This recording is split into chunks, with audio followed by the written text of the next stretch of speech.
Simat yang dirahmati Allah sekalian, bila yang bertanya pasal isu barang, boleh terbit beberapa soalan. Okey, order barang, kemudian barang sampai rosak. Kita pun tak tahu rosak tu adakah disebabkan orang yang post ataupun memang rosak tu daripada orang post ataupun dalam perjalanan kan. Wallahualam. Kita pun tak tahu. Tapi dalam hal ini, kalau kita memilih untuk memaafkan ataupun menghalalkan, Masya Allah, Allah akan gantikan dengan sesuatu yang lebih baik. Dan kalau kita nak menuntut, itu hak kita. Bolehlah kita pulangkan balik, kata saya terima barang rosak jadi nak pulang balik. Okey, dalam isu yang lain pula, ada orang tanya, Ustazah, saya ada orang berhutang dengan saya. Kemudian dia tak nak bayar, dia bukan tak mampu, dia mampu tapi dia tak nak bayar. Jadi macam mana nak buat? Saya tahu di sana ada orang yang beri cadangan, jangan halalkan, nanti boleh tuntut di akhirat kelak. Kedua, tak apa, biar je tangguh berapa lama. Sebab lagi lama kita bagi tangguh, lagi banyak kita dapat pahala. Okey, subhanallah, pilihan masing-masing sebenarnya. Kalau saya pun ada pengalaman, orang berhutang ribu-ribu, banyak sebenarnya kadang dulu kita adalah jual-jual ke, ada hutang-hutang macam tu lah. Jadi kita nampak dia bukan tak mampu tapi dia mengelakkan. Satu saat, saya tersedar macam ni. Saya fikir simple je. Rezeki ataupun harta, ialah duit semua ni adalah milik Allah. Allah yang Malik. Allah pinjamkan kepada kita. Dan Allah boleh ambil semula dengan pelbagai cara. Sama ada orang masuk dalam rumah kita, mencuri, merompak, dia ambil barang kemas kita. Ataupun kita accident, kereta kita pun rosak, fully damage contohnya. Ataupun macam-macam cara. Ataupun orang yang berhutang daripada kita, kemudian dia tak bayar. Kadang saya fikir mungkin ada rezeki saya, harta saya tak berkat. Jadi orang ni Allah bagi dia payah nak bayar hutang. Lepas tu kami submisi kata bang, kita halalkanlah semua hutang-hutang orang ni, kita halalkan saja. Walaupun dia di kategori yang mampu ke tak mampu ke, kita halalkan saja. Lepas tu bila kita halalkan tu kan, subhanallah, masa tu kita rasa kita sebenarnya tak ada pemilikan apa-apa pun. Allah sedang uji ni.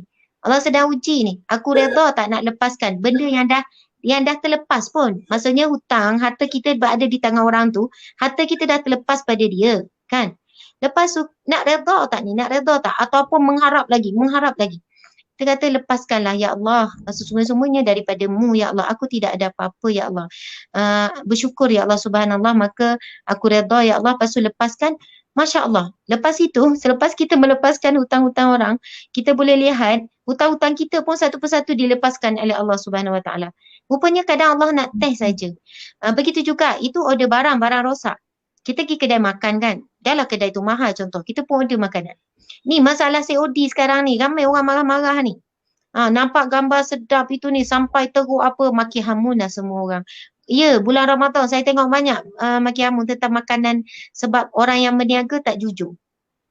Dan saya pun order juga COD, bantu kan peniaga Muslim. Alhamdulillah 80% semua sedap, semua okey elok, tapi ada 20% yang memang dahsyat, yang memang teruk. Tapi ketika makanan itu sampai muslimin-muslimat sekalian, kalau kita sedar hidup kita adalah untuk diuji. Jadi Allah tak akan biarkan berlalu satu hari tanpa diuji. Bukan sebab Allah suka-suka, sebab Allah sayang. Sebab Allah tak akan biarkan berlalu satu hari tanpa kita dapat pahala sabar. Sebab pahala sabar, pahala yang paling tinggi dan tidak ada batasan. Firman Allah, innama yuwaffas sabiruna ajrahum bighairi hisab. Sesungguhnya pahala sabar itu tidak ada batasan ganjarannya. Firman Allah yang lain, salamun alaikum bima sabartum. Salam sejahtera ke atas kamu disebabkan sabar kamu. Salam ini akan diterima oleh ahli sabr minas sabirin, di kalangan orang yang sabar. Apabila masuk syurga besok, Allah dan para malaikat akan menyambut orang-orang sabar masuk syurga dengan salamun alaikum bima sabartum. Salam sejahtera ke atas kamu disebabkan sabar kamu. Kita sekarang ni PKP, duduk dalam rumah, tak jumpa orang. Kadang kita tak tahu dari mana-mana nak dapat pahala sumber pahala sabar. Takkan kita nak hidup ini, tak ada ujian baru seronok. Tak, sebenarnya dengan ada ujian itulah iman kita dipertingkatkan. Datang, kita tunggu sedap ni, tiba-tiba datang. Ada juga order tak sampai-sampai. Saya pun ada pengalaman tu. Ya Allah, tak sampai-sampai, dah lepas buka puasa tak sampai lagi. Lepas Isyak dekat habis tarawih, minta maaf puan, lambat, masalah gini. Masa tu agak-agak kita nak jawab apa? Dah lah, kita memang mengidam sangat kuih makanan tu. Kami cerita. Masa itulah ya Allah aku nak lulus ujian ni ya Allah. Boleh je kalau nak marah tu kan, tak apalah, saya nak balik duit saya. Tak jadilah buat apa, hantar dah lepas maghrib, saya nak buka puasa. Kita boleh nak memilih perkataan tu. Tapi saat itu kita fikir, ya Allah aku nak lulus ujian ni. Aku tak nak pas-pas saja dan aku tak nak fail. Engkau sedang mengujiku. Macam kita dululah nekat kalau periksa kan, nak lulus, nak cemerlang. Tapi bila kita diuji Allah dalam ujian universiti kehidupan, kita akan diuji oleh sekeliling semua, Masya Allah. Tapi kita kena ada mindset, tak kena uji, mesti nak lulus. Dan Allah Subhanahu Wa Taala sangat baik. Sebab apa? Allah dah ajar kita siap-siap. Firman Allah Subhanahu Wa Taala, Bismillahirrahmanirrahim. Alladzina idza asabatuhum musibatun qalu inna lillahi wa inna ilaihi raji'un. Ulaika alaihim salawatum min rabbihim, ila akhir ayat. Sadaqallahul azim. Allah berfirman, mereka yang apabila ditimpa ujian musibah umum, ujian musibah kecil, besar, berat, ringan, umum, ditimpa ujian musibah, qalu, lalu mereka berkata, inna lillahi wa inna ilaihi raji'un. Ini datangnya daripada Allah dan semuanya kembali kepada Allah. Kita pun daripada Allah, semuanya kembali kepada Allah. Ulaika alaihim salawatu min rabbihim.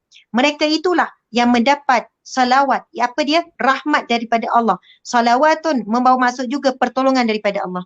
Sebenarnya kalau kita faham hakikat ini, setiap kali kita diuji, Allah sedang menyediakan apa? Rahmat. Allah sedang menyediakan apa? Allah sedang menyediakan jalan keluar. Allah sedang menyediakan pertolongan. Tapi Allah sedang perhatikan kita. Allah sedang perhatikan kita. Allah perhati je kita lulus atau tidak. Kita redha atau tidak. Apa kalimah yang keluar daripada lidah kita? Apa kalimah yang keluar? Kalau kalimah redha, kalimah istirja' tadi, inna lillahi wa inna rajiun, terus kita dapat pertolongan Allah. Terus dapat rahmat Allah. Subhanallah, rupanya setiap kali kita diuji oleh Allah, Allah sedang bungkuskan satu hadiah untuk kita. Kalau kita lulus, kita bakal membuka bungkusan tersebut. Masya Allah. Dalam satu hadis yang sahih, Nabi SAW bersabda, ada dalam buku ni, buku Sahabat Dunia Akhirat ini, Nabi SAW bersabda, sekejap saya cari. Minta maaf lah Fel, Ustazah ni macam tu. Bila jawab soalan pendek, jawab tu panjang. Jadi pergi sebab supaya kita dapat kefahaman mendalam sikit lah. Subhanallah. Saya nak baca hadis Nabi ni, insyaAllah sama-sama dengar. Ambil barakah, baca matan hadis dan dengar. Bismillahirrahmanirrahim. Inna izamal jazai ma'a izamil bala'i wa inna allaha iza ahabba qawman ibtalahum faman radiya falahu ridha wa man sakhita falahu sakhat. Sadaqa Rasulullah sallallahu alaihi wasallam. Sesungguhnya besarnya balasan itu sesuai dengan besarnya ujian. Nabi sallallahu alaihi wasallam bersabda, besarnya ganjaran balasan, ganjaran pahala, ganjaran nikmat, ia sesuai dengan besarnya ujian. Lagi besar ujian tuan-tuan puan-puan, lagi besar ganjaran yang Allah sediakan. Masya Allah.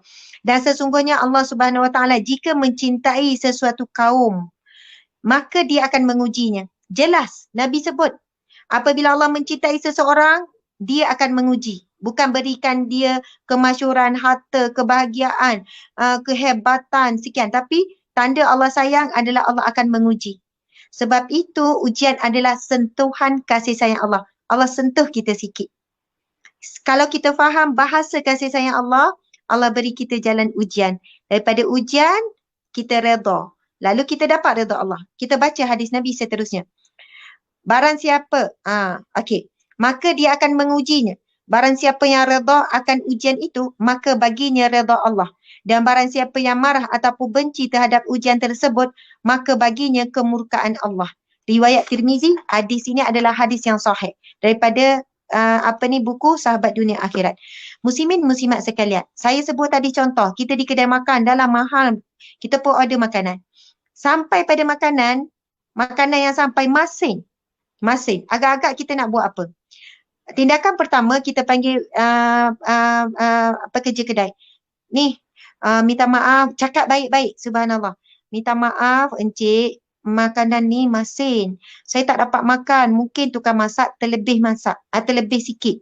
Boleh tak saya nak minta tukar? Alhamdulillah orang ini akhlak baik. Dia jaga adab dengan pemberian Allah. Allah sebenarnya nak test je.